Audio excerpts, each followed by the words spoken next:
Welcome to all FIFAC students, and I'm glad to see all of you again today. So it's week 5, session 9, and it is hoped that you are all healthy and that your connection is very stable. Now, let's move to today's topic, that is foreign policy formulation. Now, with this, I'd like to do a review, just a little bit from session 1. Just it's been a while. It's been like 4 weeks since the only other lecture we've had. A country's foreign policy, also called foreign relations or foreign affairs policy, consists of strategies formulated and implemented by the state to advance or safeguard its national interests and to achieve its goals in the international relations milieu. So the approaches are strategically employed by the state in its interaction with other countries.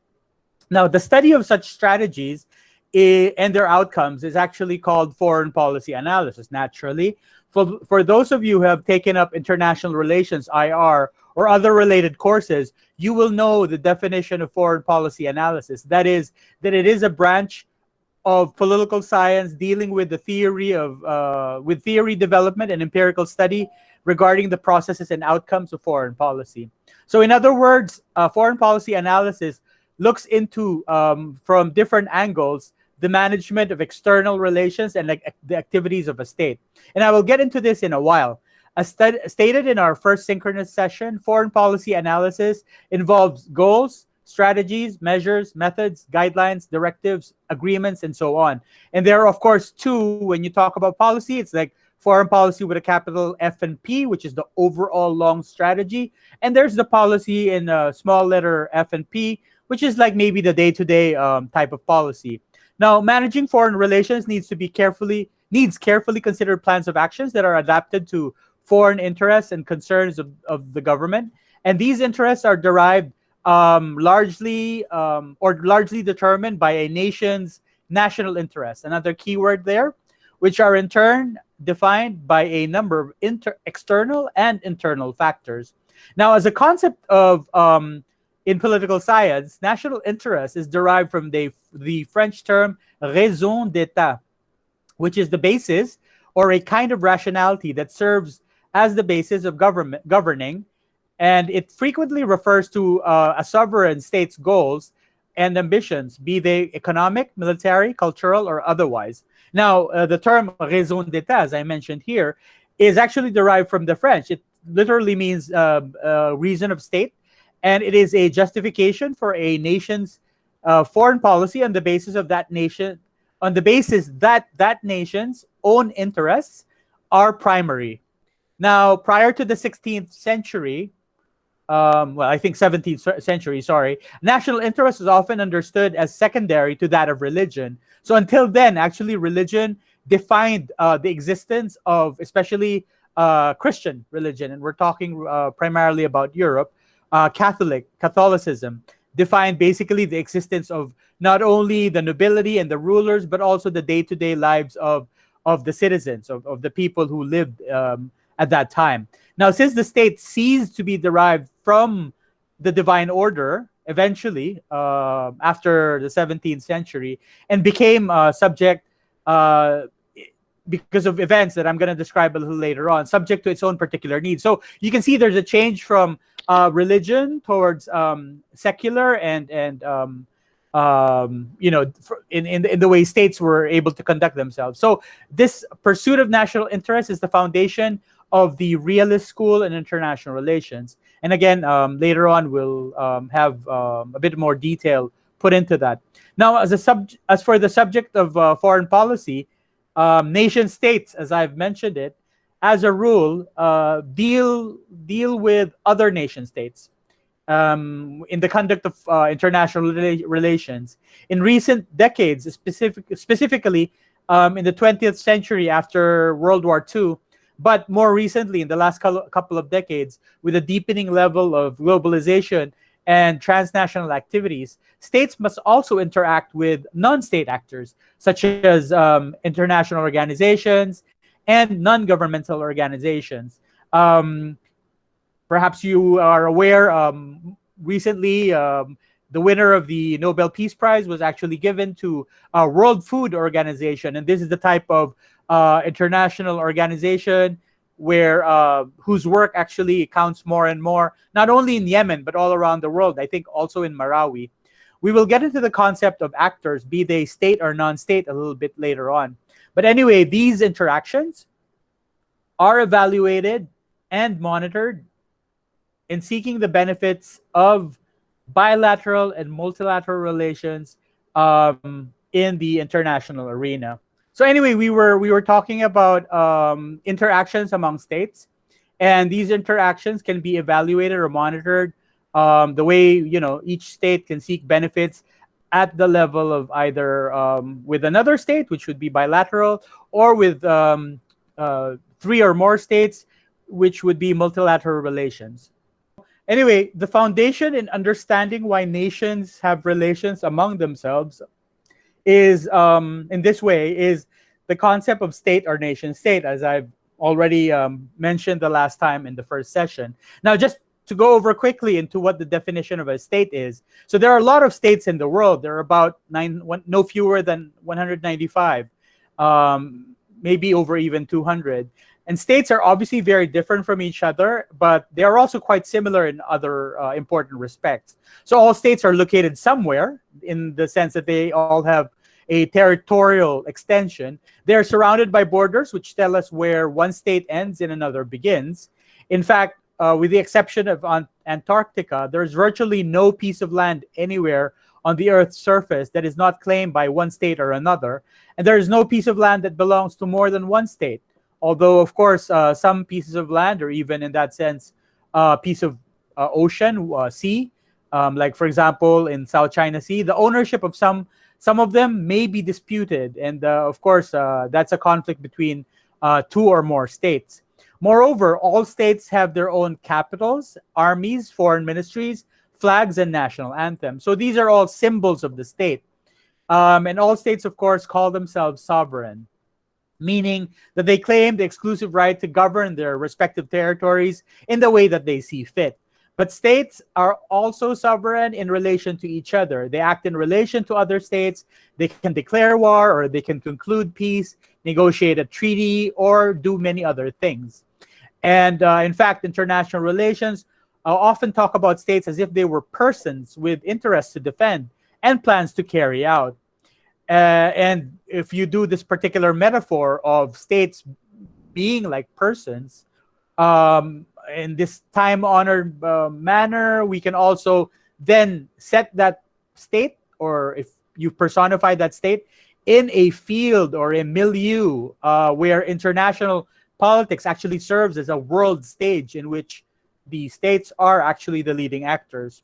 Later on in this particular lecture, we're going to talk about actors in the way they function in international relations. But in any case, states, in fact, may be referred to as nation states. You've probably heard, you've definitely heard that term referred to before. Now, of course, in session one, I may have mentioned these terms, and this is the time to perhaps define them. The nation state is a state in which a great majority of people share the same culture and are conscious of it. The nation state is an ideal in which cultural boundaries match up with political boundaries. According to one definition, a nation state is a sovereign state of which most of its subjects are united also by factors which define a nation, such as language or common descent. Now, taking the example of the Philippines, it may be that most of us, well, in terms of ethnicity, you may say that most of us are Maleo-Polynesian. Our language are mostly Austronesian. There are also some languages that are not, especially the ones that have come from the medieval period or pre-colonial period. For example, you've got Arabic, Chinese, you've got English, Spanish, English, and also Japanese. And right now, perhaps there are genuinely people who speak Korean and all sorts of mixes among Filipinos who have half Philippine nationality and half something else. So we do have the majority of our Philippine languages, more than 160 of them, are actually Austronesian in nature.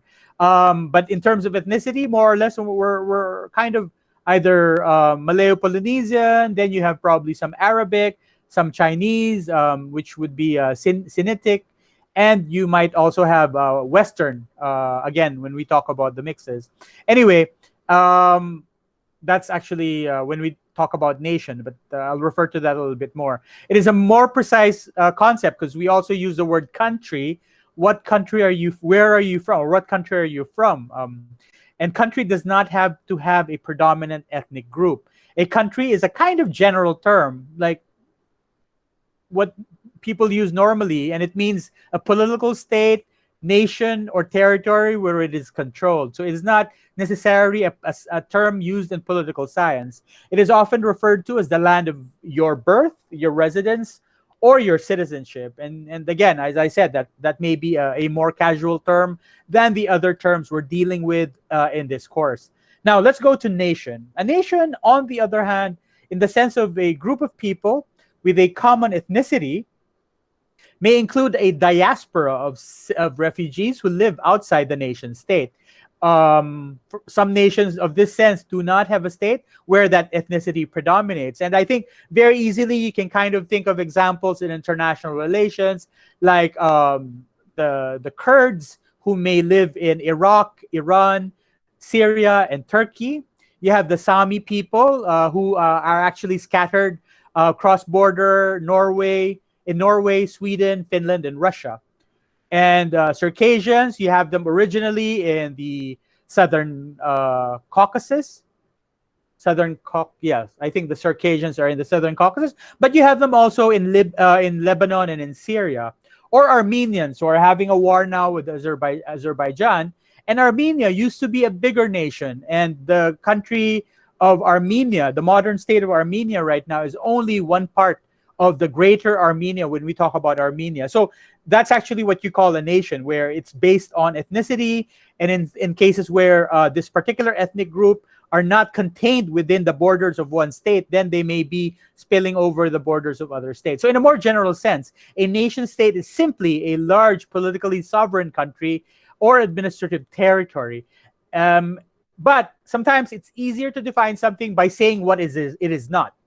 A nation state, the composition of which will become clear to you when, again, I will discuss. But I think right now it's better to say that it is not, or maybe contrasted with, a multinational state where no one particular ethnic group dominates, in such a way that such a state may be considered a multicultural state depending on the degree of cultural assimilation of various groups. Like, for example, the USSR, there were actually 15 constituent republics inside the Union of Soviet Socialist Republics, and of course, evidently, a lot of nations in that state. It was a multinational state. Then there's also currently South Africa, although a lot of South Africans are actually, how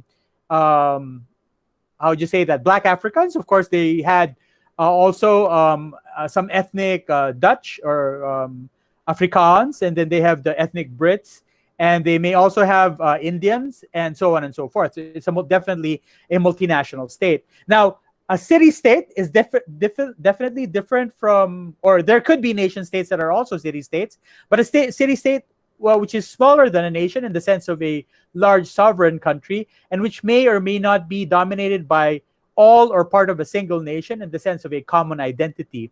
Now, in the past, of course, we've had examples of a nation state in Venice, Genoa, but at present, you could also actually call, say, like San Marino, I didn't put it here, the Vatican, and Singapore.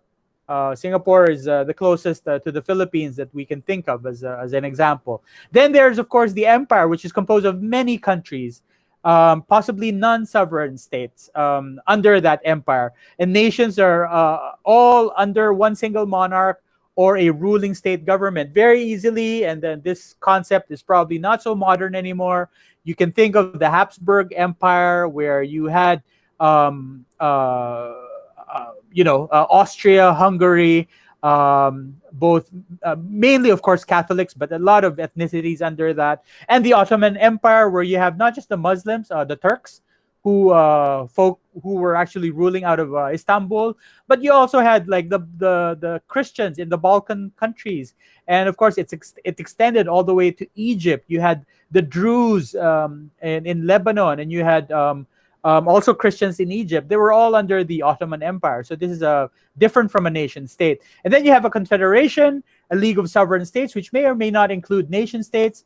Best example I can think of, it's Switzerland. Basically, they were nations, essentially having their own language, Italian, French, German, and Romanche, deciding after the French Revolution of getting together and becoming a confederation to be able to defend their own interests, because they all basically lived in similar conditions in the mountains of Switzerland.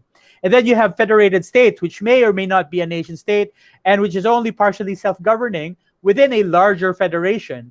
Best example would be the United States, because you have, of course, Bosnia-Herzegovina, which the state boundaries are drawn along ethnic lines, because you have Christians inside Bosnia-Herzegovina, and you have majority Muslim. And then in the United States, they're not. They're actually mixed. You can have white people, black people, Asians, Latinos living in one particular state in the United States. Of course, Native Americans.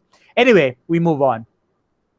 We go to actually the next part where we try to define the nature of the state system and government, because now we've actually taken up the element, which is the state, but where is the state placed? And this is actually, as referred to earlier on, the international system. We won't go much in depth into the history of interstate relations, but anyway, suffice it to say, because there's going to be that part in week 8.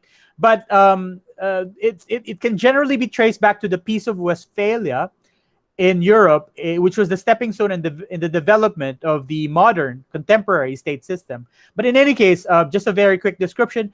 During the preceding Middle Ages, European organization of political authority, as I mentioned earlier to you, was based on a vaguely hierarchical religious order, meaning especially after the Roman Empire and then the rise of Catholicism as predominant in Europe, basically people define themselves in their relation to God. And in that case, actually, whether it was the rule of coming out from Rome, or in the Eastern Roman Empire coming out of Constantinople, or in the different nations, everyone kind of defined themselves in their relation to the church. But as we move along, and as you would see, the Treaty of Westphalia settled the conflict called the 30 Years' War, basically a war of religions. And then decades later, Treaty of Westphalia was in 1648. And then the Treaty of Utrecht in 1713 which resulted from a stalemate in the War of Spanish Succession, brought about an agreement that Philip V, so this is a French-Spanish, he was the grandson of Louis XIV of France. Basically, the Treaty of Utrecht, which is vital in the development of the current system, international state system. The story there is Philip V, he was a grandson of Louis XIV of France. They fought a war for 14 years, and eventually they agreed through this treaty that, he could keep the Spanish throne, but he would give up any claim to the French throne. So when he did that, that meant Spain and France would not merge, right? And this led to the emergence of two operating principles of international relations, very important principles. The first principle, which perhaps has already been mentioned, is that sovereigns had no internal equals within the domestic context. Inside their defined territory, they actually had no equal. The sovereign at that time, the lord or the leader, and there were he was paramount. He was the top, whatever he may be, a duke, a count, normally a king, an emperor, and then externally there were no superiors, so there was nobody above him either. So he was the top within his nation or within his state, and then externally there was nobody. He was actually equal to all others. So he was the ultimate authority within the territory's sovereign borders, and outside of it, he was equal to the others. And then the second of it is it established the principle that dynastic rights were secondary to maintaining the balance of power between different countries. Now, what do I mean by that? I was talking to you about the Treaty of Utrecht, where it was essentially an agreement that assured the permanent separation of Spain and France, despite being ruled by the same family, the Bourbons. You can look this up later on to make more sense of it in Wikipedia. But in any case, just suffice it to say, because we're having this lecture, the losing claimant at that time, you had Charles II. Basically, he didn't have any children and no one to succeed him. And that's why what resulted from this is the War of Spanish Succession. Two possibilities, distant relatives. You had the Roman Emperor Charles VI from Austria in the Habsburg dynasty. And you had Philip V from, he was the grandson of Louis XIV of France. So you basically had Austria and France trying to get the throne of Spain. And then eventually, Charles II of Spain, who didn't have any children, right, agreed that he would give the throne. He offered it up to Philip, and Philip agreed. But initially, Philip was thinking, we're going to merge the France with Spain. And the other country said, no, you can't do that. Because once you do that, eventually France and Spain at that time in the early 18th century, having the Philippines, all these colonies in South America, being so big, imagine joining up with France. It would be a hegemonic power in Europe. And Great Britain, the Dutch Republic, and all these the Holy Roman Empire didn't agree. And that's why they had this war. So essentially, after that war, because no one could really gain any mastery against the other, they had a stalemate and they decided, okay, enough war. After 14 years, let's have a treaty in Utrecht. And so you had that principle laid down because of that treaty after the Treaty of Westphalia in 1648. And then now you have the Treaty of Utrecht in 1713, where the system of sovereign equality of states and the balance of power, they both underpin the modern international legal and political order. So it took me a while to give you that concept, but it's very important. Now, it wouldn't be, and this is just to understand a little bit more how these states, which were led by kings, eventually became what they are now in the modern sense. It wouldn't be until the French Revolution of 1789 that the authority of sovereignty of the state would transfer from the monarch or the noble class, meaning kings, princes, counts, etc., from there to the people or the citizenry. If you are familiar with the French Revolution, it's this idea of the storming of the Bastille in Paris, where the people were just upset about not being treated well, and then that there was a lot of abuse of authority, and they were basically starving and then dying, having very short, brutal lives, and they had had enough, and that's why they stormed the Bastille. And from there, you have the French Revolution, 1789, and from there, the power transferred from the monarchs to the people, and so a state in which the people or the nation, actually the nation means the people, is sovereign, would be therefore termed the nation state. So you can see now, that's why I said earlier on, it's easier to define the nation state by the examples by which they are not. But now you can see very clearly that the nation state is actually a republic. It's opposed to a monarchy and a religious state. Definitely it's not the Vatican or anything that preceded or any of the other states like Holy Roman Empire or any of the caliphates like the Ottoman Empire or anything in the Iberian Peninsula. It was, in that very modern sense, a republic. And so nation state and republic, it became kind of interchangeable terms. When you say nation state, that's actually where we are right now. So I hope that's very clear. So now let's go into the international system. As you can see, and we've really been just going from a lot of examples from Europe, because this European experience defined the international system as we see it now. And we can see, using that example of the Treaty of Westphalia, or the Peace of Westphalia, which essentially stopped the war of Protestants and Catholics against each other. And the result is the Westphalian system. And this was characterized by the centrality of states and the constant tensions of threats of war. Remember those two elements. I'm going to give you a couple more, but this is basically the mainstay of the international system, at least the premise. In a system like this, states look after themselves and no one looks after the system as a whole. And I told you earlier on, if you think of states as human beings, essentially states, if they're humans, they're very selfish.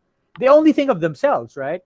And why? Because they live or they exist in an international system where the states are actually in an anarchical world. It's a very dog eat dog world. It's a very brutal world out there, and it's not gonna be good if you, as a person living in such a hostile environment, are not going to look out for yourself. In that sense, you can kind of see this personification of the state and why it's acting that way in a very selfish or self-interested manner. And that's why you have the concept of following the national interest.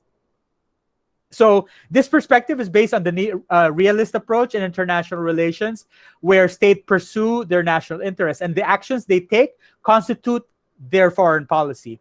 Okay, so I hope the interconnections of the terms we're using, the context they're in, I don't know if you knew this or had realized it before. I hope it's clear for you now. Anyway, we always talk about the realist school, and there are actually many approaches. We're going to get into that very soon. But first, let's talk about the principle of the sovereign equality of states, because we talked about two results where you have the sovereign equality of states, and you've got well, anyway, we're not going to go so much into the balance of power. But what is the sovereign equality of states? Basically, this key principle of mutual respect is where a state, no matter what its size, and I mentioned to that earlier on, is considered to have authority from its people through its leader and is equal to other states. So that's actually more the definition. So you've got the Philippines. Well, the Philippines is a middle power, but you've got, say, like Fiji or Nauru. When you go out into the international system, no matter how small, you have a population of 7,000, vis-a-vis, say, like Philippines, 110 million. And then you've got, say, like other countries, which could even be bigger, like China, 1.4. Regardless of all of this, whether you're talking land territory, population, they are equal to each other. China cannot be said, at least in legal terms, cannot be said to be bigger or better or like superior to another country. So that's why you have this principle of sovereign equality of states. It's actually very clear that in the UN, you've got the principle of one country, one vote. China does not have a weighted vote of, say, like 45 points, and say like Fiji gets just 1 point, or United States gets 50 points, and other countries like the Philippines, we get 15 because, you know, we're not the biggest territory. We only have a 110 million population. No, the assumption there is that we actually have to have equal relations. Now, it's based on the two assumptions. Again, I think where we evaluate state actions, strategies, and their outcomes. In other words, the foreign policy. So these assumptions basically are the state exists in an internal environment. It's just basically restating of the results of the Treaty of Utrecht, where in the internal environment, it's composed of all other domestic institutions and their interactions with the state and with each other. So you've got the state, or at least the leader, as the main representative of the state, and within that internal environment, you've got different domestic institutions and they interact. But at the top of it, of course, is the leader, who in democratic societies at least is chosen democratically or freely as the representative of the people. Now, you move from that domestic context, you go take it out into the external environment, and you are a state dealing with other states, and you interact with the others. And again, that's a restatement from the results of the Treaty of Utrecht, and which is essentially the Westphalian system moving forward. So this means the development of foreign policy is influenced by a state's domestic considerations, the behavior of other states towards it, and or initiatives to advance their specific plans to improve their status. Now, a political scientist, Leopold von Ranke, emphasized the primacy of geography and external threats in shaping a foreign policy. But later writers thought that it's not just geography or external threats, but actually domestic factors are also very important. Now, we will touch on a little bit more later on the state's domestic considerations and its considerations at the international level of transnational affairs. But let's go back to what I mentioned earlier on the different approaches, just so that you understand the way we should view, or we can view, one of the most predominant schools of thought is the realist school of thought. So realism focuses on state security and power. It's about wielding power above all else. There are different kinds of realism. We can talk about classical realism, neo-realism, other sorts of combination, liberal realism, all sorts of things, post-realism. But when one talks about realpolitik, I think you've heard of this term, and Machiavellianism, when we say, oh, that particular action is so Machiavellian, Usually they're referring to the realist approach. So you can see why this is a kind of predominant thinking, or at least the core of it, and any kind of combinations afterwards. Now, what is realism based on, and which propositions? And I mentioned two of them earlier on. One is that the state is actually the most important actor in the realist school of thought. And then another one is that the international system, so you've got the actor, and then he or she, the actor, the state, survives or exists inside an international system which is anarchic. And when we say that it means that actually no actor exists above the states. They are capable of regulating their own interactions. States must arrive at relations with other states on their own, rather than other countries dictating on them by, whether this coercion, whether directly or indirectly. And then that the international state system exists in a state of constant antagonism. So imagine a lot of states, and their relation is actually very distrustful, and that's why they have to look after themselves. And then the third proposition is that all states within the system are unitary rational actors. Now, what does this mean, unitary rational actor? That means that I think there's a calculation being made on the a cost-benefit analysis calculation being made, right? That they tend to pursue what is in their own self-interest, that a state will not be suicidal and do something that will bring on harm to itself.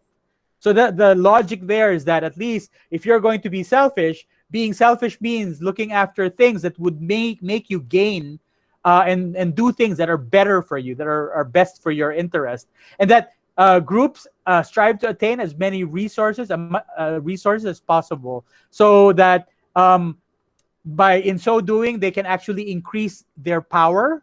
Power, we will define that later on, and that therefore improve their situation within the system. So unitary means you act as yourself, and rational, that means you're not crazy, essentially. And then the fourth proposition is that states are basically concerned with their own survival. As I said earlier on, no one is going to commit suicide normally. And that you will think first and consider all your options, and that you will, no matter what you go through, your state will survive. So you will build up your military to survive. And of course, there could be, as a result, some kind of dilemma from this. So anyway, realists think that mankind, and this is one of the principles you have to also remember when you talk about the realist school, that mankind is not benevolent. Mankind is not good. People are not good, but we are self-centered and very competitive. And that the state emphasizes an interest in accumulating power to ensure its security and survival in an anarchic world. And that power is like a currency, right? It's a concept primarily thought of in terms of material resources necessary to induce harm, or to coerce or force other states by fighting wars and winning wars. Now, cooperation between states, if it does happen, is a way to maximize your each individual state's security, as opposed to, of course, the other school, which we'll discuss later on, the idealistic school. And similarly, any act of war must be based on self-interest rather than idealism, meaning you wage war because you want something that would improve your situation. Again, it's a very selfish perspective. Now, military capability is vital to that state's survival and security. And when you look at power equals military capability, this is what we mean, what is defined as high politics in realist terms. Now, because we're talking about what is vital to your survival and to your security. Now, the opposite, if we look at matters that are not vital to the survival and security, meaning they're not must, but they're just, good to have, or, nice to have. They could be anything like trade, economic, social, or human security. They would be called low politics. Now, of course, the concept of high politics and low politics, the discussion of this, right now would be somewhat outdated, but just for you to know, at least have a good idea of all these things.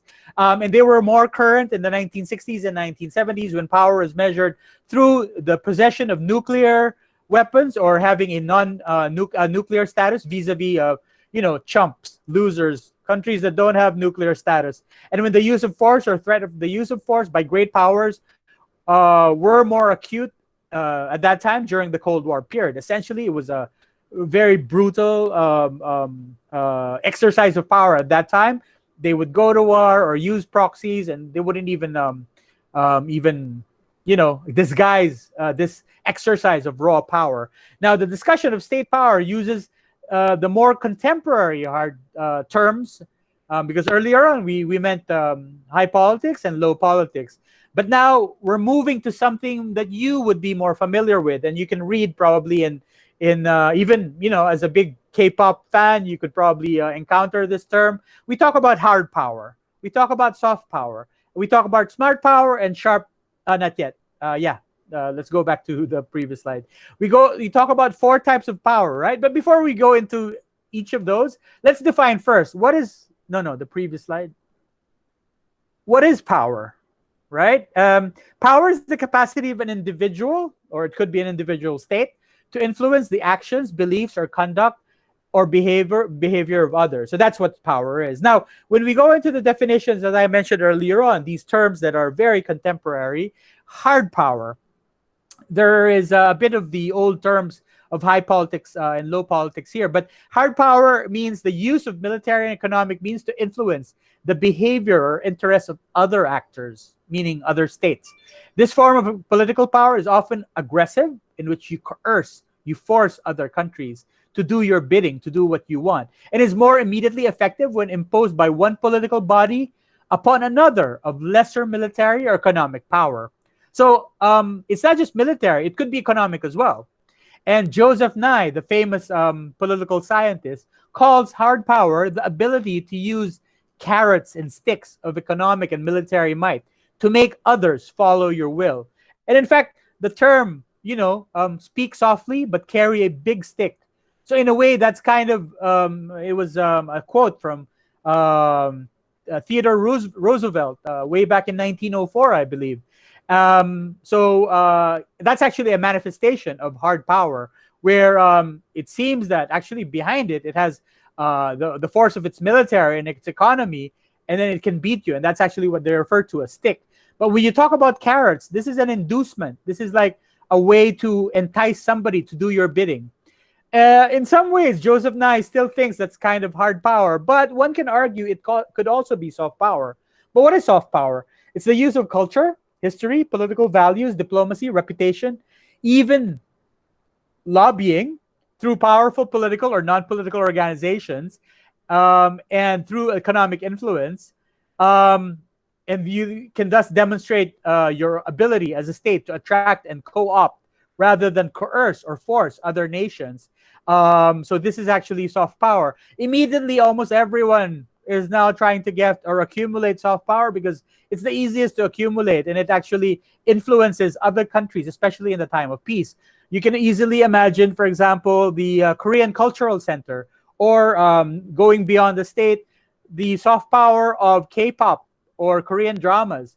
And of course, the Chinese also want to get into that. They're trying to have the Confucius centers, or the United States through Hollywood, or Apple. When you buy a product from the United States, Levi's before, nowadays it's more about Apple phones or computers and whatnot. You actually believe in the soft power of the United States through that action. And then you can see that the United States has a huge influence in indirectly or subconsciously in the way people like Filipinos think, right? So anyway, the third, not so common, but you also have to, I think it's better to put this in here, is what you call smart power, because the United States of late has been concentrating on how they define, especially under the Obama administration, of what they call soft power. It's actually a combination of hard power and soft power strategies, as defined, as you can see on the screen, are an approach that underscores the necessity of a strong military, so that's strong power, but also invests heavily in alliances, partnerships, and institutions at all levels to expand one's influence and establish legitimacy of one's action. So this was a definition by the Center of Strategic and International Studies. And then there's another definition by Chester Cooker, where he says that smart power involves the strategic use and influence, use of diplomacy, persuasion, capacity building, and the projection of power and influence in ways that are cost effective and have political and social legitimacy, which essentially the engagement of both military force and all forms of diplomacy. It could be cultural diplomacy, it could be diplomacy through trade. Again, going on very quickly, I think Philippines can also exercise this in the way we have our telenovelas by ABS-CBN, where it could be watched in countries in the South Pacific or in Africa, or say like in Cambodia, Laos. That's a kind of soft power. But if we actually had hard power to combine with it, then you would now transition not only from soft power, but actually smart power. Unfortunately, we cannot be too definite whether we can define the power influenced by the Philippines or employed by the Philippines as smart power. Definitely, we have a measure of soft power and a measure of hard power, but in combination, we don't know the effect. And then finally, you have sharp power. And of course, not everybody is going to acknowledge the existence of this. Sharp power is actually a concept that was given by the National Endowment of Democracy, a very conservative think tank in the United States, in which they define this sharp power as the aggressive and subversive policies employed by authoritarian governments as a projection of state power in democratic countries. So again, off the top of your mind, you can already imagine the way, for example, Russian hackers, supposedly under the employ of the state of the Russian Federation, Vladimir Putin, used these hackers from St. Petersburg and Romania, supposedly, or Moldova, to hack into, say, like Facebook and influence the election of in 2016, or even the election of Trump. Supposedly, Russia did that. And also, we say that whenever we go, say, like on Zoom or on why is it TikTok is being banned by the United States? Because the United States feel that TikTok is being influenced by sharp power by China and try to steal either your data, or perhaps even compromise your personal details, right? So that's a kind of sharp power which may or may not exist depending on how you view the world. But probably it's true, even though it's a definition by conservative Republican, let's say, forces or entities in the United States. So let's move on.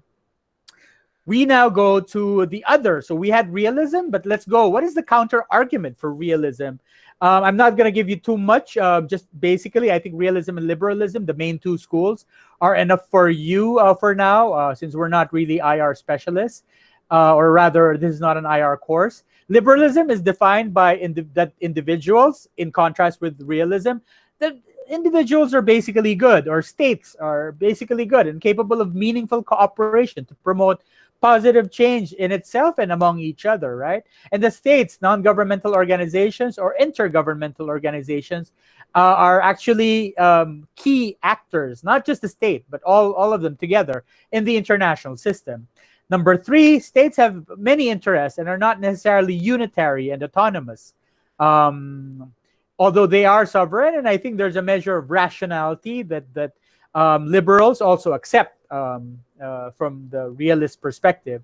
And number four, that there is interdependence. The state will not unilaterally just take action to coerce other countries, and that this interdependence would mean that there's cooperation among states, multinational corporations, and international institutions. Now, liberalism, realism, and of course there may be some kind of spin-offs, because as we go along and the situations define and become more clear, we see that there could be an updating, like neorealism, no longer the old classic realism. And then liberalism was also updated to be neoliberalism. And then you have constructivism, which essentially says that our perception of the world are actually constructed. They're basically not real in inherent natural physical natural world terms. That basically exist only in our minds, and the way we define them, say like if you're a conservative or a liberal, becomes a reality for you, but they're not hard and fast facts that are found on the ground, and that you can kind of redefine or define them if you move that kind of construction in your mind. And I think I referred to this earlier on in the podcast as that debate that was referred to by Father Ranhilio Aquino, wherein the opposition to Marcos was supposedly a construct. So evidently, Father Ranhilio Aquino of San Beda College was referring to constructivism as a kind of theoretical framework there. Then you have Marxism, and a lot of people go like, well, Marxism obviously already disproven, but that's not true. Marxism actually has a lot of theory that is still good and prevalent up to now.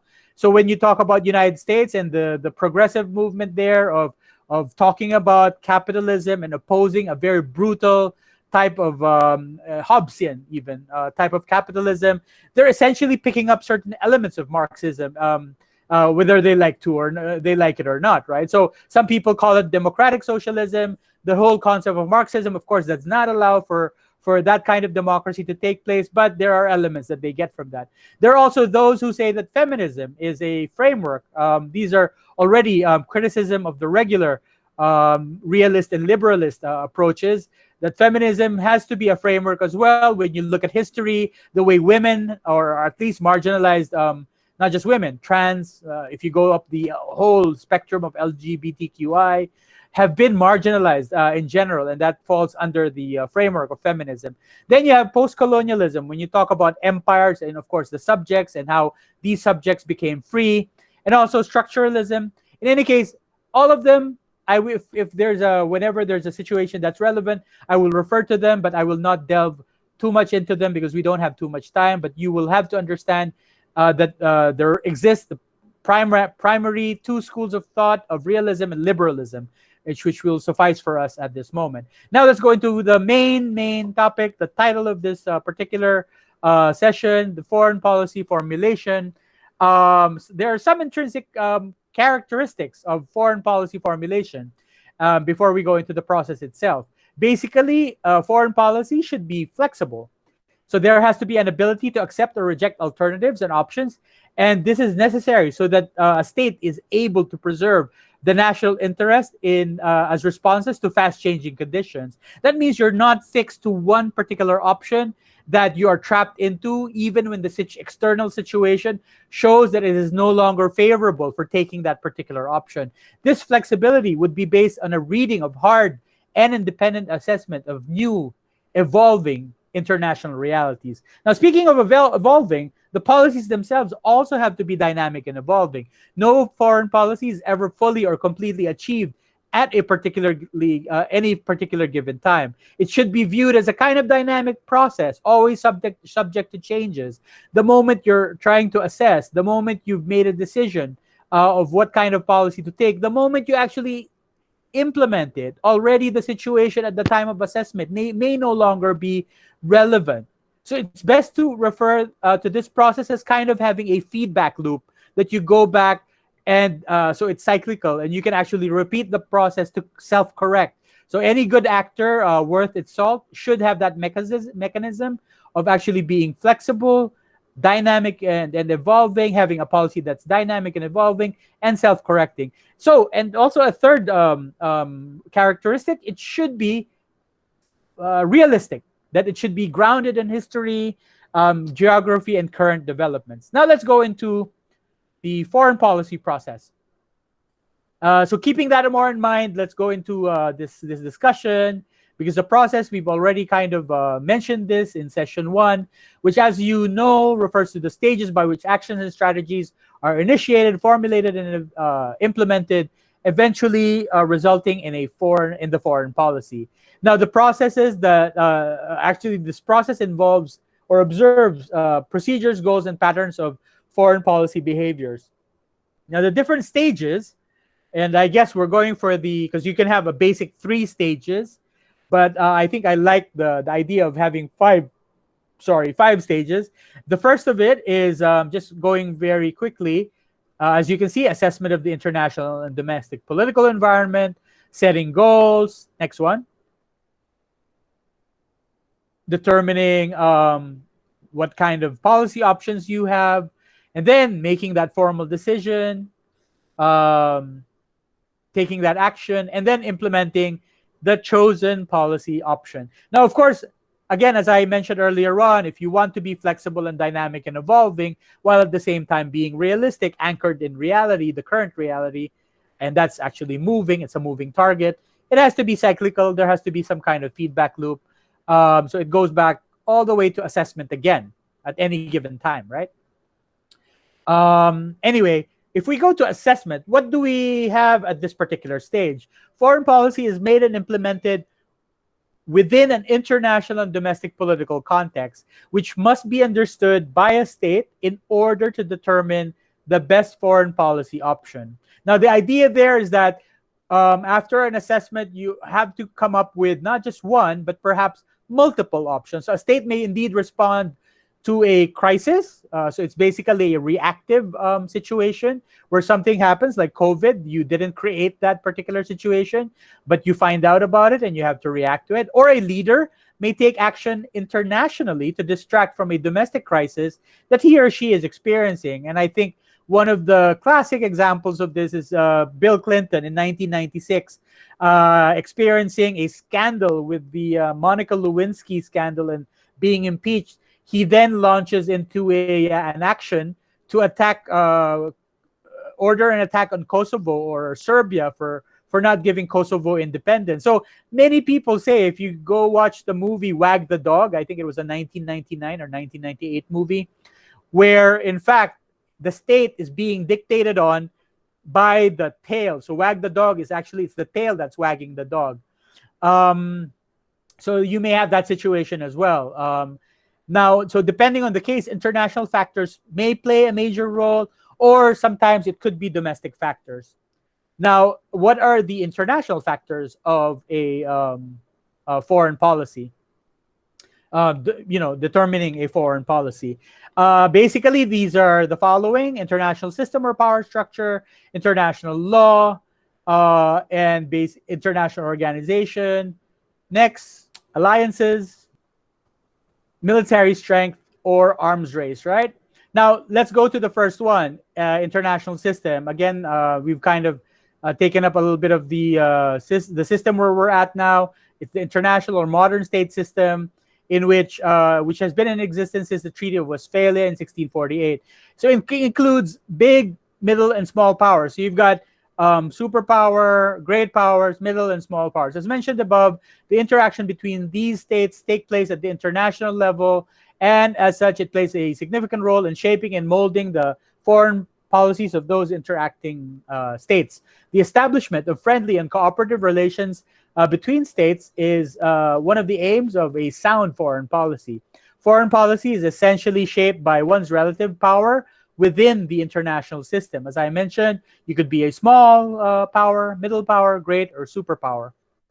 The world is constantly changing, and there are always new events, and personalities create fresh foreign policy problems for everyone concerned. Now, just to get think of some examples, the impact, for example, of the Bolshevik Revolution of 1917, where basically you had one of the biggest empires in the world within 2 years collapsing in the course of World War I. Then you had the rise of communist power in China, whereas before you had the Civil War. Essentially, after 1911, China breaking up, and then eventually Communist Party being created in the 1920s, eventually leading up to a civil war in China, with the Communist Party becoming victorious in 1949. Then you have the example of de Gaulle also rising to power in France, or Hitler in Germany in 1933. The emergence of new states from basically as colonies in Asia and Africa, and then becoming in the 50s, 60s, and 70s independent. So all of these bring about different changes in the power structure, and that impacts the foreign policy of many states. Like from before, that they were actually the imperialist powers, just dictating on their colonies. Later on, they have to treat them as equals in this new international system. And of course, you don't have a choice. That's just how the situation is. So the prevalent framework of world politics plays a decisive role in deciding the foreign policy of a country. As such, foreign policies of states thus changes with shifts in the international power structure. Now, in the traditional multipolar system, it was easier for a state to switch sides and gain maximum interest from both sides. One example would be Japan during World War I, where it decided very late to join in, and as such was able to get a lot of benefits for being on the winning side. Italy used this strategy also successfully by switching sides. It began as a central power, and later on it became an allied power to gain its share in the post-war colonial arrangement. Now, in the 1980s, the international system was characterized with a bipolar system. And then now, right now, it's actually just a unipolar system with the U.S. as the main hegemonic power. Of course, China is rising up to challenge the U.S. But these events, as you can see, have restructured the power system and thus have a significant effect on the foreign policy of the state. From during the bipolar world system, it was not as easy as in the multipolar system for states to switch sides, as the ideological fault lines, whether you're communist or you're capitalist, they were quite very easily marked. Now, the demise of the Soviet Union and the advent of the unipolar world, where we are in now, have its own system dynamics. And of course, Bush sometimes can be remembered about 17 years ago when he made that speech invading Iraq, and he forced countries to choose. You're either with us or you're against us, in very black and white terms. So this declaration by Bush W has made many states from the margins of the system to actually come forward and either make that choice whether to join the US or not in this so-called global war of terror. So at this point, therefore, every type of power structure at the international level has had its own particular dynamics and has an impact on the foreign policy of states. Now let's go into the second factor in the international system, basically international law. It's defined as a system of rules created deliberately or explicitly by states, where states have expressly willed themselves or be bound by them. Now, the existence of international law and international norms limit the freedom of maneuver in states in such a system, because when you have the international law is constituted by agreements, conventions, and treaties, and thus they may not favor entirely every interest that a state that joins that or that adheres to that law may have. It limits actually the state in one way or another. But at the same time, international law regulates the foreign policy of states and has a binding function in foreign policy, as it offers a legal framework through which states would interact. Now, there's a debate, as you can see, that among IR theories, where about the consequences of international law, or whether states in the real sense comply with the observed international law or norms or not, and to what extent they actually bind themselves by these laws or these rules. It is clear that certain international norms are obeyed while others are simply ignored. And from a realist perspective, actually international law has little or no independent effect on foreign policy. According to the realist perspective, states have the tendency to give priority to their own national interests, and in fact may violate legal norms when their fundamental interests are at risk. Leaders sometimes just claim to pursue, or some leaders actually pursue their national interests, as defined by which, of course, their military security and economic prosperity, without any regard to international law.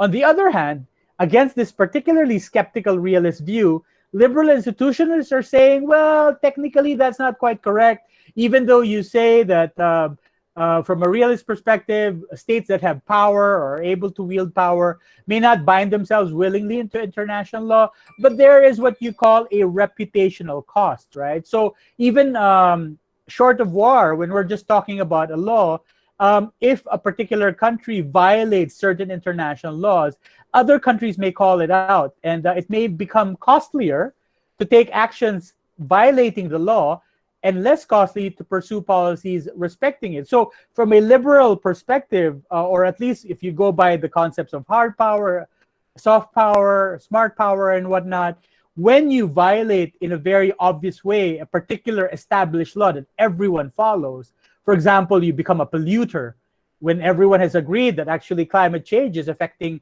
our well-being, then you will have a cost. The cost is a reputational cost. Maybe states will stop dealing with you, or you will not have your way in when you talk to other countries, because especially those who are affected by your violation, they will say that, well, this country is not very much, is a scofflaw, is not an observer of agreements that we have all bound ourselves to. Or, for example, the South China Sea, when, again, China claims 90% of the South China Sea, you can expect that other countries around it would say, well, why are we going to agree with this? And in that sense, when they deal with China, they're not too enthusiastic and say, okay, I'm going to do everything you want, because technically at the back of their minds, they're thinking, well, we're not very happy with what China is doing in the South China Sea. So in that sense, from this particular liberal institutionalist sense, states are actually constrained to respect international norms if they don't want to suffer that reputational cost. Because, like it or not, you will face sanctions, or at the very least, there is a certain measure of naming and shaming by international NGOs or even other countries, not only in fora like the UN and the media and in social media. And then that would, such an international or reputational cost would mean later on that state would have narrowing or limitations in what actions they can take in certain fields, right? So anyway, going now to international organizations. There are actually 68,000 international organizations, either inactive or active, now in the world. And many international organizations, or IOs, play an enormous role in the current international system. So you can just, it's hard to imagine living as we are in 2020, especially with the virus, where you have the WHO, for example, right? It's hard to imagine how world affairs would operate without such international bodies such as the UN or its affiliates, international financial organizations. The way, for example, you have the IMF, where you try to borrow money to cushion the effects, adverse effects of the pandemic, or the World Bank. And of course, it would come with certain conditionalities. But nonetheless, you don't have to go to another country begging for money. You can go to the system where you have a fund, IMF or the World Bank. Such organizations are considered active actors, in fact, in the field of international relations, and they facilitate interaction between states at the global level. So in a way, you have already a modification of realist theory, where in fact it's undeniable that international organizations are important actors. And in fact, the state's foreign policy is often affected by its membership in international, regional, and sub-regional organizations. Because when you become part of that organization, you, like it or not, surrender partially your sovereignty to that organization, because you're a member of a club. You can't go say like, I'm going to be part of this club, and then when the club has these rules, you're gonna go like, well, I don't really observe these rules. Then the other members of the club are gonna go like, well, why did you want to become a member of this club anyway when you knew that there were rules, right? So it's the same for states. Operations of states will be guided by the constitution of the organization, the policies of the other states that are members of that organization, and of course, will be affected by the nature of that organization. If you're in a military organization, the expectation there, like NATO, is that when one of the members is attacked, you should help that member, meaning sending troops. You should help that member defend itself. You can't be in a military organization and when war happens, you're going to go like, oops, we're not joining. Why are you in a NATO anyway? Or for example, you're in ASEAN, but you don't want to trade or deal with all the other countries simply because you don't like them, you don't like their policies. Other members of ASEAN would go like, so why are you a member of ASEAN anyway? So obviously, when you bind yourself, you join that organization, you're willingly putting yourselves to the disposal, at least to the aims and objectives of that organization. Anyway, scholars of international relations still disagree about the role international organizations or regional organizations play in foreign policies of states. Again, we've talked about the realist approach, where there's less confidence. And for example, they're saying the UN really have no way to enforce its will or implement their decision on nation states. And it's actually the nation states which say, I'm going to follow this rule, and kind of cherry picking what they follow and what they don't follow. Mearsheimer, who is a very typical neo-realist, for example, argued that international relations are basically just a reflection of the distribution of power in the world.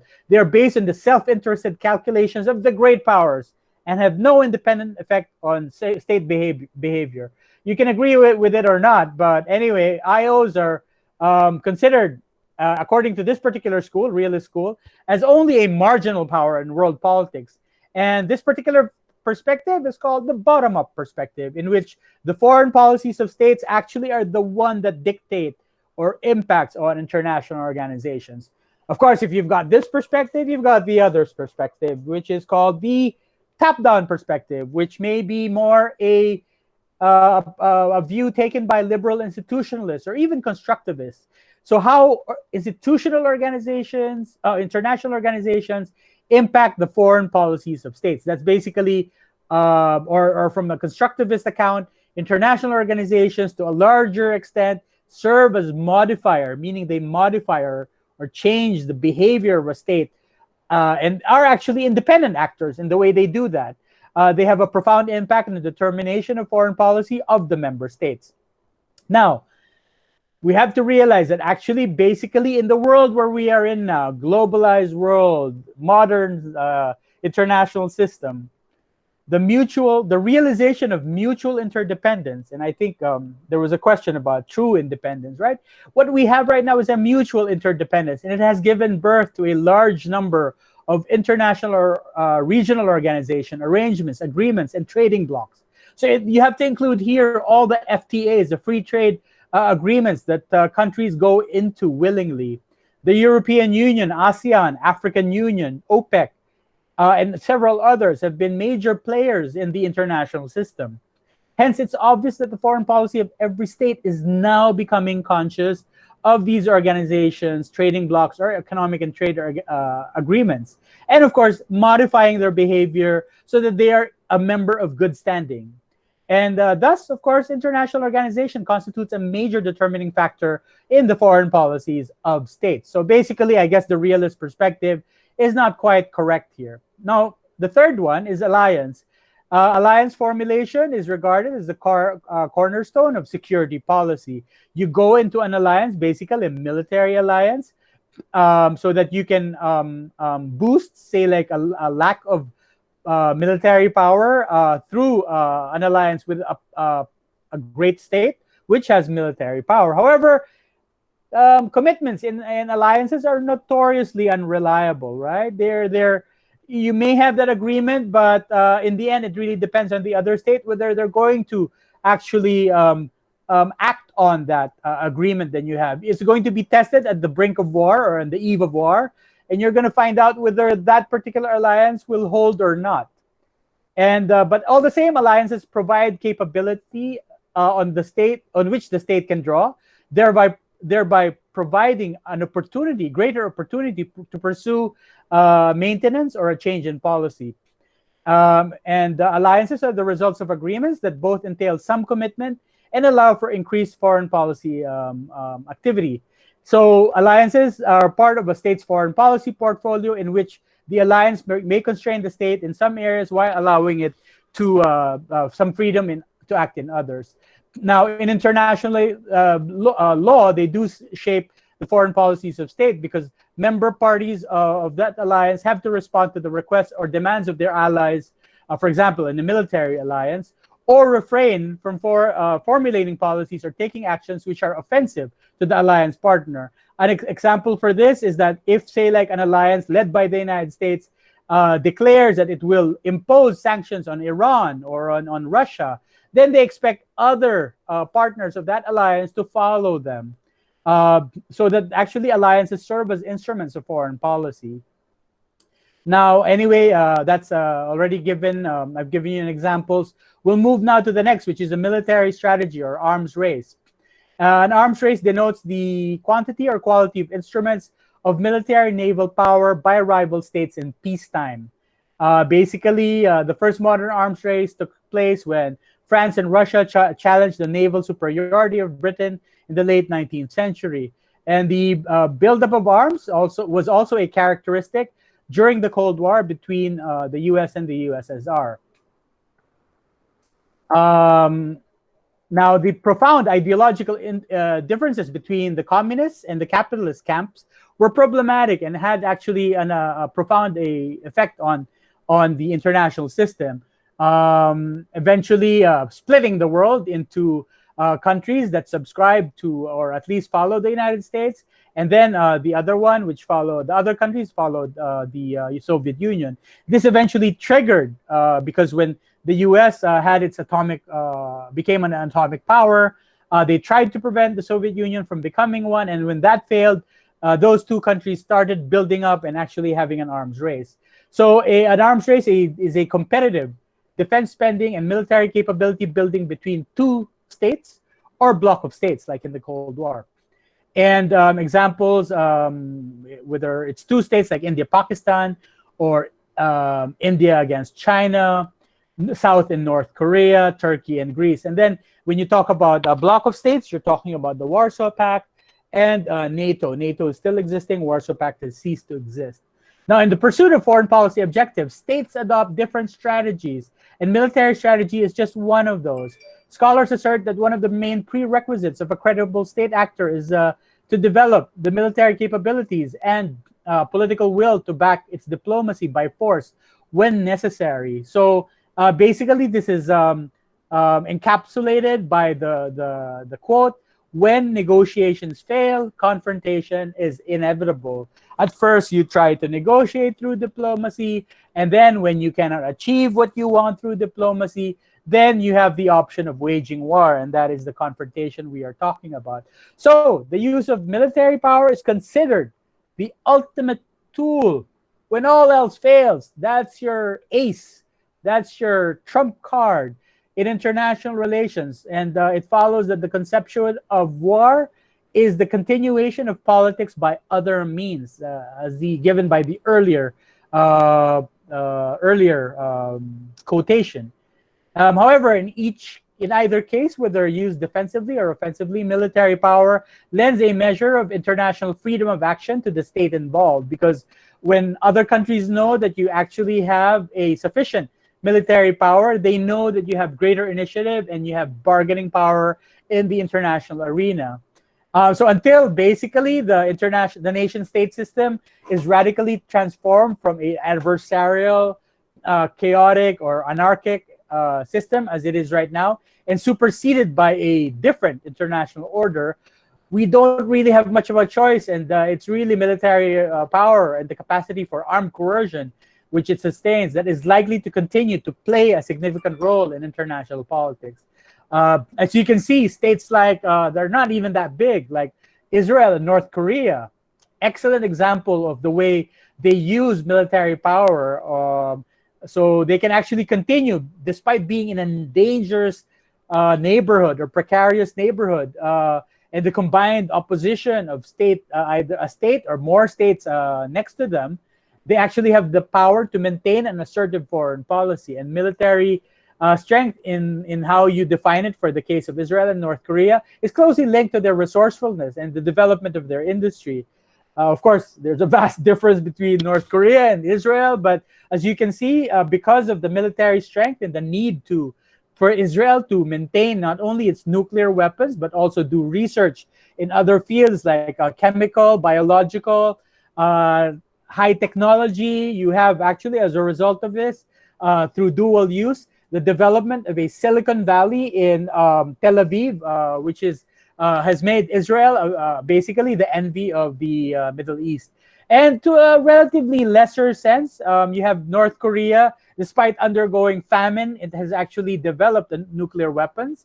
And because of that, it has maintained a viability in the international system, where such a poor country without nuclear weapons would simply be nothing more like, sorry to say, but say like a few decades ago, an African state which has no power, is basically perpetually on the brink of famine and is not able to assert itself. Simply because it has nuclear power through arms race or building up nuclear weapons, it is able to project its power and even negotiate almost on equal terms with the United States, as you can see from the Donald Trump and Kim Jong-un encounter from 3 years ago. Now, apart from the international determinants, we also mentioned domestic factors. But as you can see, these are the factors: political geography, physical geography, economic elements, human and cultural elements. We're not going to go into this. Let's just skip this, because next week it's going to be part and parcel of the asynchronous session for week 6. So we're moving on gently. Thank you for still being here. We're on the last part now. We're going to go into the second of the processes of foreign policy stages. After assessing, we go now into goal setting. So the state now has to determine the goal or objective. Among the different multiple foreign policy goals, you have to determine which of these goals is affected by the domestic and political environment at that particular given time. Now, given that, of course, the different goals that may result from your assessment may actually conflict with each other, you will now have to have the unenviable task of prioritizing which particular goal to take. And you have to identify the national interest and the foreign policy objectives. And among the different objectives that answer to a particular national interest, you have to go now and say, this is the top priority. If we can't achieve that, then we have to go with second. So it pays to actually have a plan B, right? You have to have but basically your top, the one that is defined by the national interest that is vital, it's basically your core or vital interest. And again, if we've defined it by the realist perspective, it has to be that the interest that which the state will defend or seek to further by hook or by using even military force, because it actually is perceived as having a bearing directly on the existence or survival of the state as an independent entity. And similarly, the strategic interest is often geopolitical or economic in nature, that the state perceives as likely over time to determine its ability to defend or promote its vital interests. Now, if we talk about the objectives, what are actually the most important, or maybe you actually have here now a kind of prioritization. As mentioned earlier on, this is based on your perception of the threat or of your own vulnerability to threats from outside. And I think this could relate to the top priority, as mentioned earlier on. If you picked up from the earlier a part of this lecture, it's actually security and survival. And the pursuit of security, we're talking about an existential definition here of your sense of being. When you feel vulnerable, that you feel you're going to be invaded or you're being coerced economically, or that there's a threat from outside, and that immediately there's an adversary may exploit your vulnerability, then you will seek to reduce these threats because you now consider your security being threatened. And you can actually take certain policies to reduce these threats. One of the policies would be through an isolationist policy, which means the non-involvement of the state in the affairs of others, including efforts to make yourself unattractive. They say United States is actually always takes a policy of isolation, because it can do so, because largely it has an economy, domestic economy, that can survive without having too much trade, at least in the past. But a little less than isolation, you could actually go for self-reliance. Self-reliance means not being completely cut off from the world, but at least you can build up your own capacity so that you can keep adversaries away, at least for a particular time, maybe not cut off 100%, but at least self-reliant and you have a measure of of independence. We talk about Fortress America, as they call it before, or Fortress Europe, when Europe was solidifying its status as an organization, having its own foreign policy, and they called it Fortress Europe. And also China, there was a time, even when it was not a strong power, that simply feeling threatened by the capitalist United States, and also threatened by the USSR, because ideologically it was at variance. It just said in the 1960s that it was going to be more self-reliant and no longer dependent on the Soviet Union. So it built itself up in the 1960s. And apart from these two, you also have a policy that you can take, which is of neutrality, or a neutralization, a non-alignment. So that is actually technically when you have a posture of impartiality towards two parties that are contesting each other or at war with each other.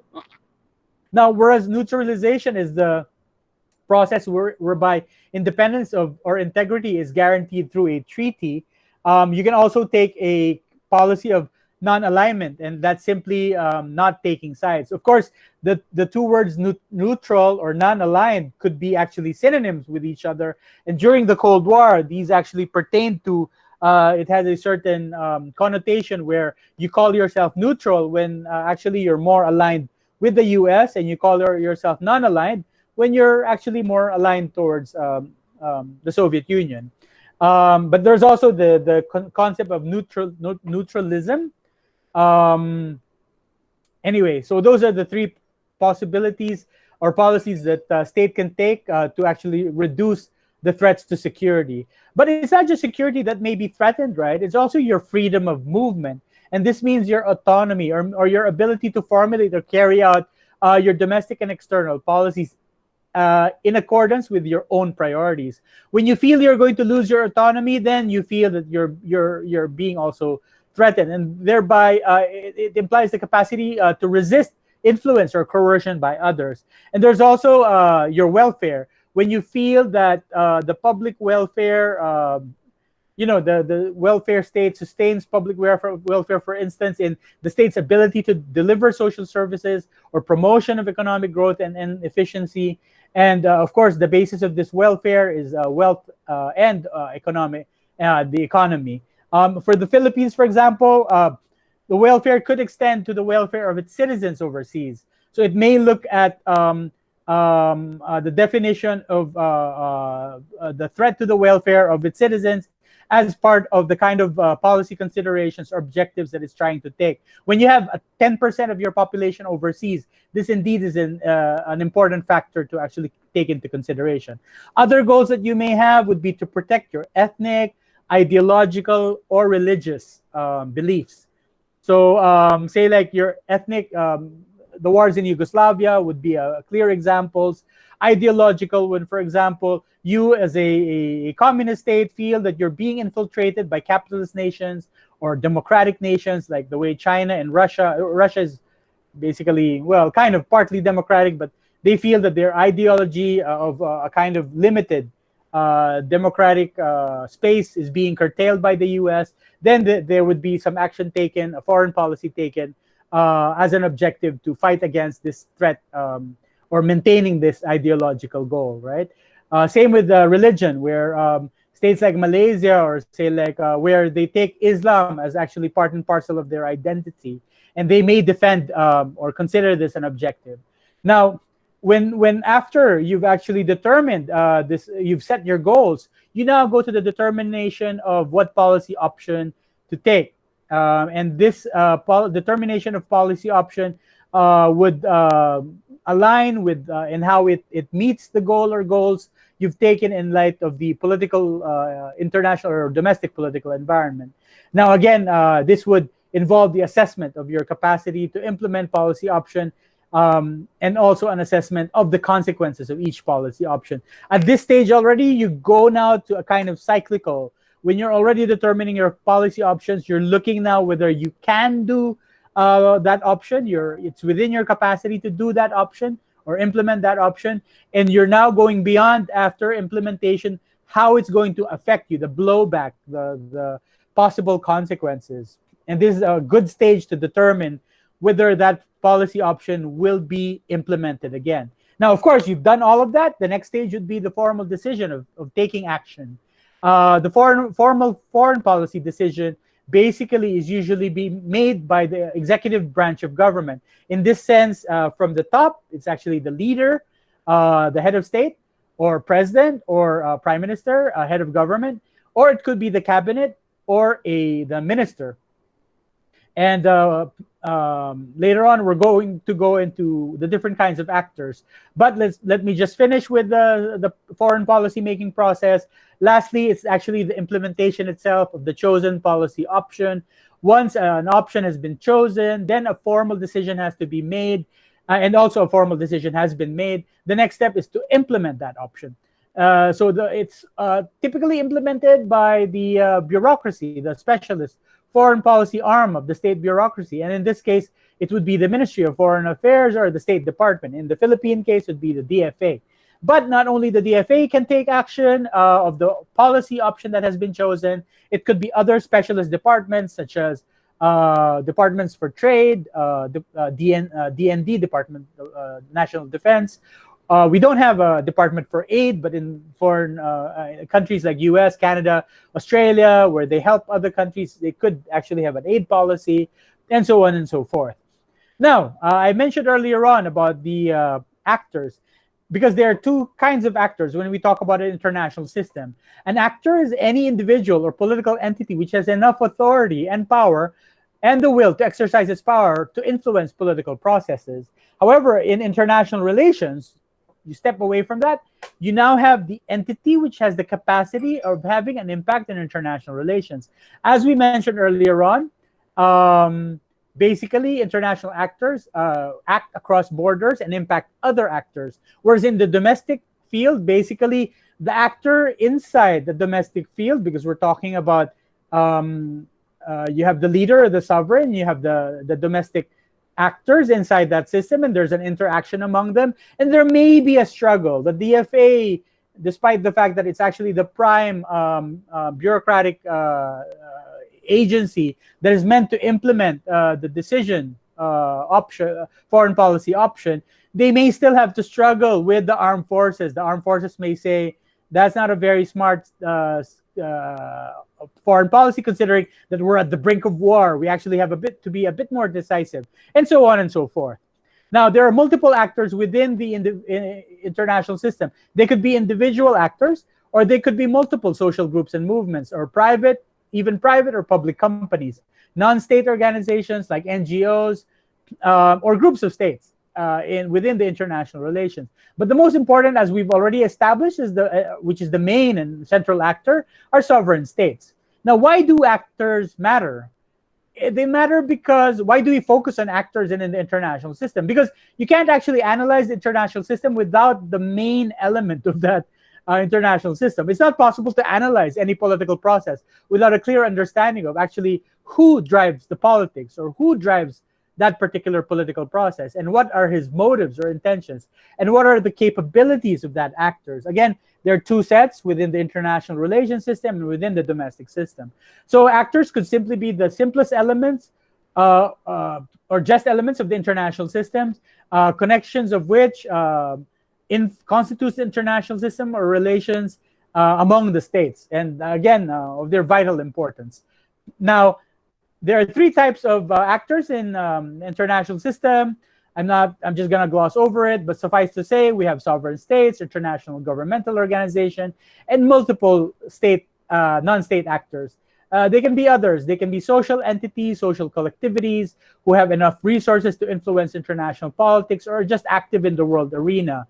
Say, like, you could have like WikiLeaks. You can have even an actor like Bill Gates or Bill Clinton with his NGO. So the importance of non-state actors and their presence in the international system has been growing in the era of conditions of globalization, and especially after the 1970s. However, when we talk about within the state, the actors inside the state, and we are talking about especially the third and fourth steps of foreign policy, which is determination of the policy options and the decision making. It's actually the head of government that does this, or the foreign minister. But for the actual implementation, which is the last step, the fifth, modern states employ hundreds or thousands or even more professional diplomats in the diplomatic service to perform the work. And much of the work involves implementing or researching the effectiveness of these directives towards the stated foreign policy goals. They see the task of harmonizing compatible foreign policy goals between partner states or NGOs, while reporting to their agencies in how these policies actually achieve success or have become obstacles in their efforts to achieve their foreign policy goals. Other government agencies, as mentioned, with their trade, armed forces, even Coast Guard, working together sometimes as a cluster in the cabinet, may also influence foreign policy. A more detailed discussion of this will take place in weeks 9 or 10. Of course, it's not just official channels that foreign policy is made. The public can also take part in the foreign policy making process. Public meaning you and me. And so there are many avenues by which the public can have either a direct or indirect influence in foreign policy. And the options are expanding and deepening with the predominance of social media and public discourse. Now let's discuss. Of course, let's separate them within. Some of them are traditional, and some of them are novel or new. Now, scholars have identified two specific avenues through which the public can shape up foreign policy outcomes. Now, the usual ones, of course, let's mention it here, are elections and public opinions. First, when you talk about elections, this is the means by which the public can exert influence by selecting the parties or candidates. In the Philippines, the party system is very weak. It's very personalized. It's very based on the individual. So you choose the candidate, which foreign policy institutions or positions of either the party or the candidate best match your own. Through the elections, there's a process. Of course, in the Philippines, there are the presidential general elections, or there could be the midterm elections. So you choose.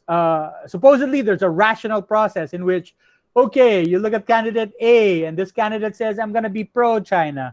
You go to candidate B, I'm not going to be so pro-China. And then candidate C, I'm going to be pro-US. You have three options, and you're going to say, if you think of it, because you like China, I want a candidate who likes China. I'm going to go by candidate A. And then actually another Filipino would say, well, I actually like the United States. I'm going to go by candidate C. And then another Filipino would go like, I kind of like both of them, so I'm going to go by candidate B. You don't have too much pro-China, but you also have a little bit of pro-US. So that's what I mean. And you exercise your choice through the ballot, through set elections. But of course, we know that not every time that happens, that the rational choice takes place. But anyway, after you elect that politician or you elect that party, you can still assert your or express your particular influence. And this is through polls and through surveys. So after election, you can actually let your elected leaders be aware that if they do not follow the choice that you have made and that your views are actually not going to be respected, next time you're just not going to vote for them. And then you assert this or you express this through a poll or a survey. With strong experimental evidence, their study concluded that public opinion actually affects foreign policy in democracies, right? So both by shaping who is elected and influencing the leaders once they take office. Leaders in countries with advanced democracy consider opinion polls. Ideally at least, consider opinion polls before making any crucial policy decision. To give a classic example, already classic, in 2003, in the Iraq War, basically it was supported by the American public, and there was used as an excuse for invasion despite an international outcry. And the Bush administration had to make a decision by going to war or face the exit door from the White House. Eventually, when the public expressed a lack of support for the war, then eventually you saw that the public turned against the Bush administration and elected Obama instead. So it is worth knowing that public opinion actually matters more in democracies, but they also matter in non-democracies. Because leaders in any type of regime need to pay attention to opponents or whatever resources those opponents wield. Now, not everyone is equally interested or aware of foreign policy issues. The emergence of public opinion as a social fact or political discourse in less mature countries, like the Philippines, for example, is fairly recent. From a constructivist perspective, for example, public opinion is nothing more than a simple or pure and simple artifact that hides the fact that the state of public sentiment at any given moment is actually a system of forces or tensions that are always changing. And in the Philippine setting, that means poverty and economic insecurity can combine with a highly decentralized political structure in which actually there's no parties, it's mainly personalities. And this, the combination of both the poverty and economic insecurity together with the strong pull of the personalities of politicians may render the majority of Filipinos actually express their opinions not in an independent way, but in a clientelist, coercive manner that they basically just choose, not because they think it's best for them, but from other determinants like monetary inducements. You get money to elect a particular personality or politician, or there may be even some fear or pressure you feel that if you say, like, for example, the recent SWS survey, 91% in favor of Duterte. Some people are saying that maybe some survey participants acted more in fear because they did not believe that the anonymity would be guaranteed, and they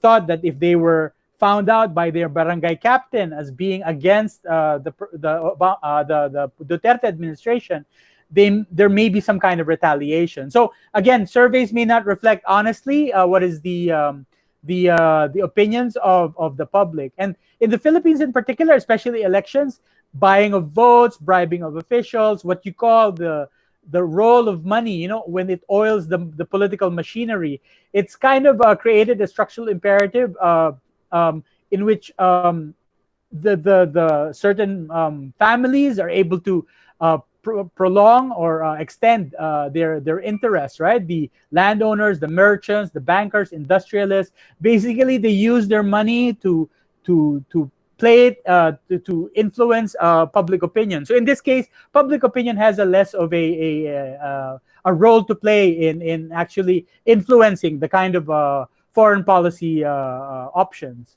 Now, long before the institutionalization of public opinion through polls and surveys, there was this struggle of hearts and minds that unleashed the will of the people. This could actually be in a more direct form, where if you're angry enough, you could just go take the streets and protest, and as resulted in the 1986 EDSA revolution. The outcry resulted in the ousting of the Marcos dictatorship. Or of course, laborers could also go into strikes. Students can go into protests, and peasant movements have as we can see in Philippine history, have resulted in a more direct expression of public opinion rather than polls and surveys. So other than that, of course, what are the tipping points where, in fact, you feel that the formal mechanisms are not being expressed, and then they boil over into less formal,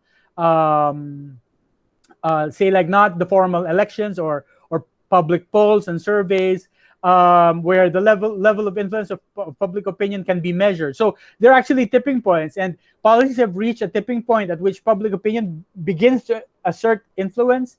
They all share these particular characteristics. Number one, the majority of the public is in support or opposed to a particular policy. That's a tipping point. And then number two, the public may feel very intensely about a sentiment about a particular policy. Like, for example, you can look at it right now, where 86% or more may not favor certain policies that are actually in pro-China. And then number three, they believe that the government is responsible for addressing the problem and is actually capable of addressing that problem. So anyway, those are the tipping points. Now, other factors that through which the public may express its opinion as interest groups. Interest groups are defined as such: groups wishing to influence foreign policy by making their views known to the policymakers, either directly or indirectly through interest brokers. They may be also defined as voluntary organizations whose members have a common cause for which to seek influence through public policy without seeking political control. The primary activities are lobbying the members of legislative bodies through contribution to political parties. And I think the party list basically is a manifestation in the Philippines of these interest groups. They could also be religious groups, like, for example, the Catholic Church. But the most effective religious interest group would be the Iglesia ni Cristo. But you also have, for example, the charismatic groups, Jesus is Lord, when they say that they also vote as a bloc. These are specific interest groups. Now, of course, interest groups may have pros and cons. Why do you take this avenue in expressing your opinion or trying to influence foreign policy decisions through interest groups? The pros are because the advantages, right? Because informational demands individuals are lessened, since you do not need to stay up to date in what is happening in foreign policy matters, because of course you rely on the group to actually look after your interests. So by being a member of that particular interest group, you are sure that they're keeping abreast of the developments and they are looking after your the issues that you're interested in. And of course, the interest group provide a more continuous, concrete form of input than they do the periodic elections and then the occasional public opinion polls. If you're a member of that group, like for example, Management Association of the Philippines or the Makati Business Group, they can have, for example, invite the foreign minister or Secretary of Foreign Affairs to speak, and through there they can actually voice their opinions with a certain leeway without waiting for the elections or waiting for Pulse Asia or SWS to conduct an opinion poll. And third, their input brings with them more political clout than does an individual. So say like me, I'm a nobody, but if I'm a member of an interest group, then my opinion is magnified. If you're not, for example, Lucio Tan, you're not, for example, Dennis Uy or somebody like that, you have to be a member of an organization for your opinion to be heard, right? You try to be a member of that organization. Now, what about the disadvantage? Interest groups, in the end, may have little influence over foreign policy decision making because of the division of opinion within interest groups. Even, for example, in such groups as the MAP, the Management Association of the Philippines, or the Makati Business Club, they may not have an agreement on all the foreign policies that group may take. Let's say, even going back my favorite example on South China Sea, some groups there might even have some beneficial dealings with Chinese companies, so they may not actually be against Chinese actions in the South China Sea. They may not be vocal about it, but their membership in the Makati Business Club or the MAP may not serve their particular business's interests, right? And of course, the existence of competing interest groups within a policy area and the very dynamic in nature of lobbying. And then number two, the interest group's activity is too successful, but only for some, since it requires money. By being a member of that group, that means you have to pay your dues, or the organizational structure and leadership access to these groups are unevenly distributed. Obviously, older members would have more influence. If you're just a new member of MB, Manila Business Club, like Toyota, all these Japanese companies would have a bigger, or Ayala would have a bigger, obviously, influence in the club than, say, like if you're an SME. I don't know if you can even join Manila Business Club, Makati Business Club, if you're just an SME. But you can see that there are relative levels of power. And that's a particular advantage, even though you're a member of an interest group. Now, let's go to the different categories of interest groups, right? There's business groups, ethnic groups, foreign interests, ideological public interest groups. Not mentioned here are religious groups and also think tanks. Of particular think tank that you should pay attention to is the ADR Stratbase, and it's a very active think tank right now. Of course, by alignment, it is usually identified as not being pro Duterte, but they produce a lot of papers that you may want to look into. And then maybe some of them may even have some invitations I'm going to put out for you to join webinars and whatnot. Anyway, finally, we're going down to the last one. Sorry about that. The media. The media is agreed by many scholars to play a significant role in influencing the policies and decisions that leaders make in the international relations. Now, how are media able to shape the public view or on foreign policy? Of course, you have to consider that there's traditional media or old media, and there's new media or social media. Well, because media serves as a source of timely and raw information. Simply by its very nature, it gathers news and information, and then, of course, it puts it out there, and then the public is able to know it. And number two, when you talk about new media, internet and social media are sources of images. The way it's picks up kind of in a very meta sense. They do not gather, they don't have correspondence, but the way when you have 24-hour news right now, media pretty much breaks into has breaking news very quickly, almost within the hour or a couple of hours after something happens. Social media amplifies that news, right? So all of a sudden, when it's all being talked about, what can it do? It can only influence foreign policy. And then the third, we have the internet. The internet allows individuals to connect in a personal and direct manner through tweets, Twitter, or IG, if you're actually connected in IG or Twitter with a leader, you can technically write Obama, or the way, for example, Trump directly writes people. Our foreign secretary looks in. You can actually debate him, although I would warn you against doing that. He's very sharp and very smart. But in theory, you can do so. And you can actually make if you've got a very good argument and are you very confident about it, you can just jump in, right? So you can see the power of media, whether traditional or new media, and influencing foreign policy. Now, media and foreign policy makers have a complex relationship with each other. While it's become commonplace to speak of the media as driving foreign policy decision in what is called the CNN effect, a more complex relationship. Actually, CNN effect right now, because CNN effect came out from the 90s during the Iraqi invasion of Kuwait. You can even have it that far back. So that would mean it's almost like 30 years, 20-something plus years.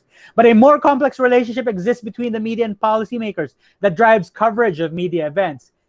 Actually, evidence suggests that the media does not so much discover foreign policy problems as it actually takes cues about what to report on. So it doesn't really go out there and makes a decision and say this is important. Some of them do, especially you've got so many specialists, correspondents who have been in that region or country for such a long time that they do know. They have what you call a good sense of smell, being news hounds, what is important. But there are others that they actually just takes cues on what to report on, and this is called indexing. This phenomenon is called indexing. They kind of take a pulse and then try to find out what may be interesting or what might be important. In this sense, there might be some news that may be ignored in favor of what is beneficial, especially when more news would mean greater publicity or greater, say, like advertising. Then they would go for news that is not really relevant, but they may go for news that is popular. So I can say to you, when I was living in Korea, I experienced how the threat of North Korea waging war when you're in Seoul, it's actually pretty obvious that North Korea had at that time no capacity to wage war. But war is easier to focus on than, say, like WikiLeaks, than, say, like certain, like between North Korea and the nuclear weapons that it's supposed to have, vis-a-vis, say, like the policy of, say, the Panama Papers, wherein you have all these oligarchs basically stowing their money in Switzerland or in Panama and all that. Who's going to be interested in that? And basically, the owners of the media anyway are probably putting their money in Switzerland as well. So they would not focus on the Panama Papers and put more their focus on North Korea, even though, to be honest, it wasn't that important. So you can actually have indexing happening in this case, whether it's deliberate or it's actually taking cues from the public. Now, the question of how the media frames the foreign policy stories may have different consequences on the public. First is the way stories may actually have a rally round the flag effect. And this happens when the public is moved to support the leader or the president in times of conflict or crisis. I actually found it funny that the rally round the flag effect was referred to in a movie I was watching. So it's already classic international relations when you talk about rally round the flag. At the very least, you can talk about these terms, CNN effect, indexing, rally round the flag effect, as very common terms, but you as international relations or CDA students, you should be able to refer to this with a lot of confidence. And that's what I mean when I want you guys to think of yourselves as intellectuals. You have these terms to use. And the second very important term that media would actually have kind of unexpected consequences on the public is the spiral of silence. Here, it happens when individuals hold opinion that they do not hear reaffirmed in the voices of others. So, for example, you could be a liberal or a progressive, but then people around you are all conservative. And then you listen to their opinions, and all of a sudden, people around you are pro Marcos, and you're actually against Marcos, but you don't want to put out your opinion there. And okay, this is not a foreign policy, but it's just an example, right? You don't want to put your opinion out there because everyone's just gonna hit. It's gonna be an unpopular opinion. You don't want that. So basically, what you do is you hold back. You exercise self-censorship. as a way of protecting yourself from criticism from your friends. Or it could be the opposite. Everyone's progressive and you're actually very pro Marcos. You don't want to mention that you are pro Marcos because that would mean you're going to be less popular among your friends. So you kind of self-censor. And this is what you call the spiral of silence. Now, it should also be noted that questions exist whether media is truly objective and independent. I already mentioned to you the ownership of media may have an effect on the kind of coverage it may have, right? And of course, on even in their sources of information, if the media by themselves are, like for example, the United States, most of media are actually conservative. They would use GOP or Republicans as their sources of information rather than rely on, say, like Democrats or more progressive Bernie Sanders type of sources. So that would already have an effect on the kind of news that is being put out. Now let's go finally. Sorry. We're going to end at 10 o'clock. The explosion of Facebook, Twitter, and IG and Instant Messenger, you've got new media or social media, which have become vital means by which people or non-state actors and governments can share their foreign policy priorities in an effort to receive feedback, engage in diplomacy, educate people, and attempt to influence foreign policy outcomes. This denotes that the media plays a profound role in setting the public agenda and eventually influencing foreign policy decisions. At the same time, concerns have been raised that, like traditional media, there's the illusion of objectivity. But in social media, I think we're more or less aware that basically that the images you see through Facebook, YouTube, and Twitter are not really objective. They're subjective. And I think we should draw our own conclusions on what kind of news we consume, and that perception of the news also influence in what way we want our opinions to influence foreign policy in the above mentioned avenues or pathways, and that in how there's a discrepancy with reality, and we have to make sure that actually our perception of reality are as close as possible to objective before we try to influence our foreign policy through the different avenues or pathways. So anyway, we end there. Sorry again. I think we've ended up having instead of 90 minutes, 120 minutes of lecture. But anyway, I hope it's clarified a lot of elements, and we definitely can move on from there and on time to week 6 next week for a lot of going into more particular Philippine instances. And thank you for being patient. And you can rewatch this and review this as we upload this recording with your permission to the YouTube channel that we have. So thank you, everybody, for your patience and your attention. And again, please don't hesitate to ask. We will have another session of Q&A at the next session to clarify any of the points. And the channels for reaching out to me are present either by email or Big Sky. Please don't hesitate to reach out to me. And with this, we finish our session for today. Very productive, I hope, and informative for you all. And I bid you farewell and goodbye until the next couple of weeks. On week 8, we meet each other. We will have the synchronous continue for week 6. And just watch out for the materials there next week. Thank you very much.